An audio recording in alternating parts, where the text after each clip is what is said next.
一只刚出生没多久的小袋鼠从妈妈的育儿袋里探出脑袋，看起来还挺萌。它要在母亲的育儿袋里生活一段时间，但刚出生不久的小袋鼠并不走运。管理员说，小袋鼠很可怜，因为它有一位脾气暴躁的父亲，而且还有家庭暴力。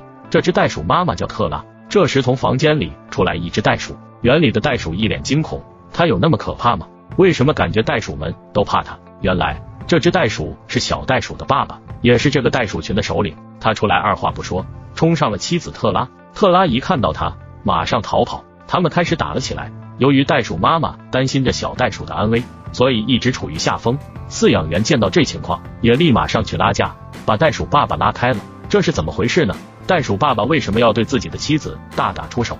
这时的袋鼠爸爸头上戴着一片绿色，原来是妻子背叛了他，选择了跟一只更年轻的袋鼠一起，还让袋鼠帮忙养别人的娃，这让袋鼠爸爸怒气冲天。袋鼠妈妈甚至不敢直视袋鼠爸爸的眼睛。饲养员说，袋鼠妈妈一直逃避和袋鼠爸爸，不敢靠近他。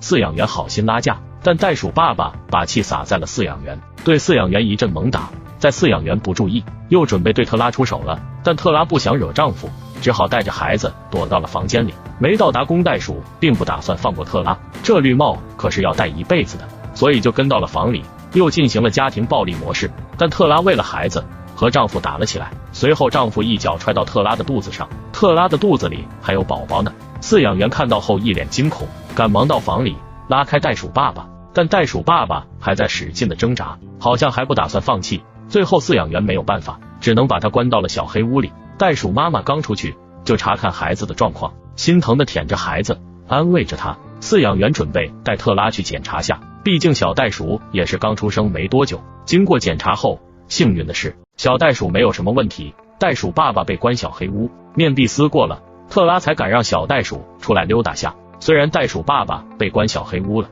但仍然怀有怨恨，焦躁不安，在屋里踢着房门。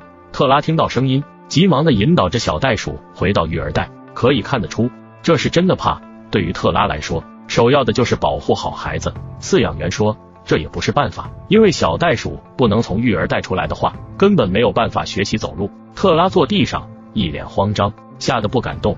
袋鼠爸爸狠狠地盯着特拉，好像在想什么，可能在怀疑鼠生吧，自己怎么就被绿了。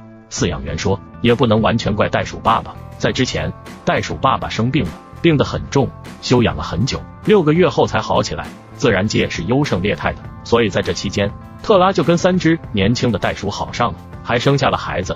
等袋鼠爸爸康复回来，看到这一幕也惊呆了，于是开始对特拉拳脚相加，也一直恼羞成怒，好像在说，几个月不在，你就把我给绿了，难道内心不会痛吗？自己是受害者，反而被关小黑屋的也是自己。他的眼睛湿润了。饲养员为了小袋鼠的安危，也是想了一个办法，买来了一个老鹰的模型，想用这个办法吓退袋鼠爸爸对妻子的家暴。这个老鹰的模型也还挺真实的，然后用音响播放老鹰的声音，等袋鼠爸爸发动攻击时，饲养员就把老鹰的模型从他头顶飞过，然后打开音响。袋鼠爸爸也害怕他停住了脚步，显得也很害怕，可能在想为什么自己准备动手，老鹰就会出现来找自己，有时也会躲起来。后面袋鼠爸爸终于投降了，冷静了下来，虽然还是闷闷不乐，但至少也不会攻击小袋鼠了。但他很孤单，特拉跟其他3只袋鼠一起，他孤零零在一边伤心，希望这袋鼠一家能和好吧。好了，今天的视频结束了，如果你喜欢我的视频，别忘了点赞关注哦，谢谢大家的支持，下期视频见。